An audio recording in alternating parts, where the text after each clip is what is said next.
मैं राजस्थान के एक छोटे से गांव में रहता हूँ और खेतीबाड़ी करके अपने परिवार को पालता हूँ। मेरा खेत मेरे गांव से तकरीबन 5 किलोमीटर दूर है। अक्सर मैं रात को खेत में बने कमरे में रुक जाया करता था। एक रात मैं खेत में ही था क्योंकि रात को फसल को पानी देना था, तो वहीं रुक गया था। पर उस दिन पता नहीं मेरे मन में क्या आई कि मैंने घर जाने की सोची। रात के 2:30 बज चुके थे और मैं घर के रास्ते में एक ऐसी भी जगह आती थी जो काफ़ी बदनाम थी। आए दिन वहाँ कुछ ना कुछ घटना बनती रहती थी। लोग कहते थे वहाँ एक औरत की आत्मा भटकती थी जो देर रात आने जाने वालों को कभी दिखती या तो कभी परेशान करती थी।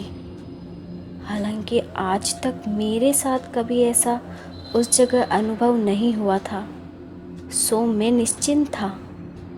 पर ज़रूरी नहीं है जो कभी ना हुआ हो वो कभी ना हो। बस मैं उस मोड़ पे दाखिल हुआ। मैं अपनी साइकिल से जा रहा था। आसपास सिर्फ झाड़ियाँ ही झाड़ियाँ थी और अंधेरा तो इतना कि 5 कदम दूर कोई खड़ा हो तो दिखाई भी ना दे। घनघोर अंधेरे में अपनी साइकिल से जा रहा था। थोड़ा आगे जाते ही मेरी साइकिल भारी हो गई, जैसे पता नहीं पीछे कोई बैठ गया हो मेरी चलती हुई साइकिल पर। कहते हैं ऐसे वक्त पीछे मुड़ के नहीं देखते, सो मैंने ये बात ध्यान में रखकर मुड़कर कौन है ना देखा। पर अब जैसे कोई पीछे से साइकिल को खींच खींच के रोक रहा हो, ऐसे झटके मार रहा था मेरे तो जैसे प्राण ही सूख गए।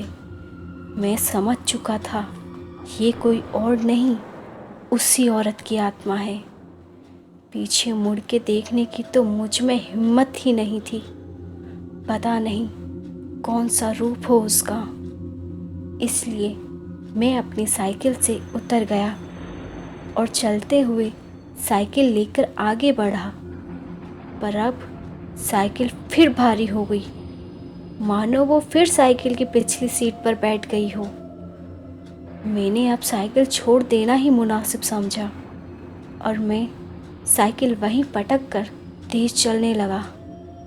थोड़ा चलते ही मेरी साइकिल जैसे किसी ने बड़ी ताकत से उठाकर फेंकी हो, ऐसे मेरे आगे आकर पीड़ी और धीरे धीरे हंसने की आवाज़ आने लगी।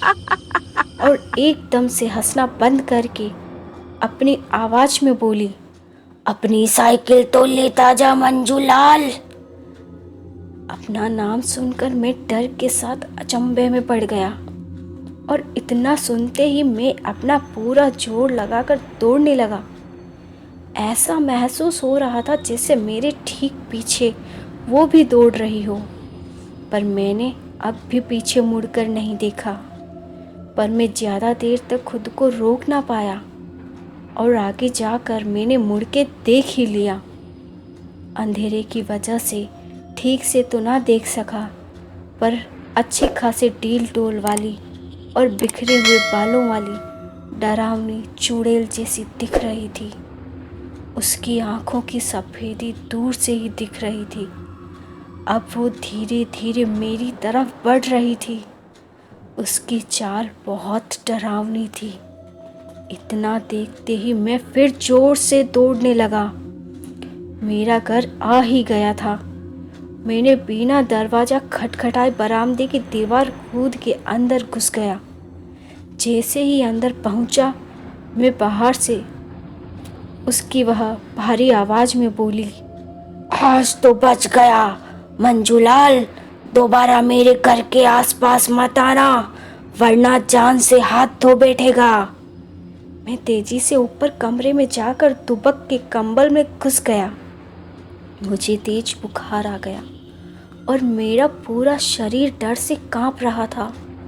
मैं पूरी रात यही सोच में जागता रहा कि 1-2 दिन बाद थोड़ा स्वस्थ होकर मैंने गांव के कुछ लोगों को ये सब बात बताई।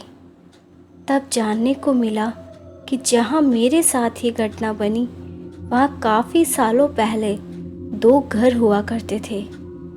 एक घर में ये औरत अपने एक बच्चे के साथ रहती थी और पड़ोस में एक पूरा परिवार रहता था। दोनों घरों में बहुत झगड़े होते थे। वो ये चाहते थे कि ये औरत उनको अपना घर बेच दे, इसलिए उस औरत का बार बार परेशान करते।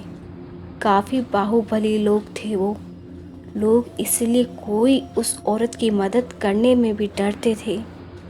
एक दिन उस औरत की और बच्चे की किसी ने सर काट कर हत्या कर दी। कोई सबूत ना मिलने की वजह से किसी का भी नाम सामने नहीं आया। तब से इस औरत की आत्मा यहाँ भटक रही है। पड़ोस वाले भी कुछ दिनों में घर छोड़कर शहर में चले गए और दोनों घर तुड़वा दिए, ये सोचकर कि कहीं उस औरत की आत्मा चली जाएगी। पर ऐसा कुछ ना हुआ। कई सालों बाद आज भी रात को वो वहाँ भटकती हैं और आज भी उस जगह को अपना घर मानती हैं। और अगर कोई रात को वहाँ से निकले तो ऊपर जो मेरे साथ हुआ ऐसा ही कुछ होता है। उस दिन के बाद मैं कभी रात को उस जगह से नहीं निकला। हालांकि कभी कभी दिन में वहाँ से गुजरते समय एक सिहरन से शरीर में दौड़ जाती है। शायद वो औरत आज भी अपने और अपने बच्चे का सर काटने वाले का इंतज़ार कर रही है। धन्यवाद दोस्तों। बताइए आपको हमारी ये स्टोरी कैसी लगी, और हाँ, लाइक शेयर कमेंट करना ना भूलिए और सब्सक्राइब कीजिए बेल आइकन के साथ, ताकि आप हमारी कोई भी स्टोरी मिस ना करें। Thank you.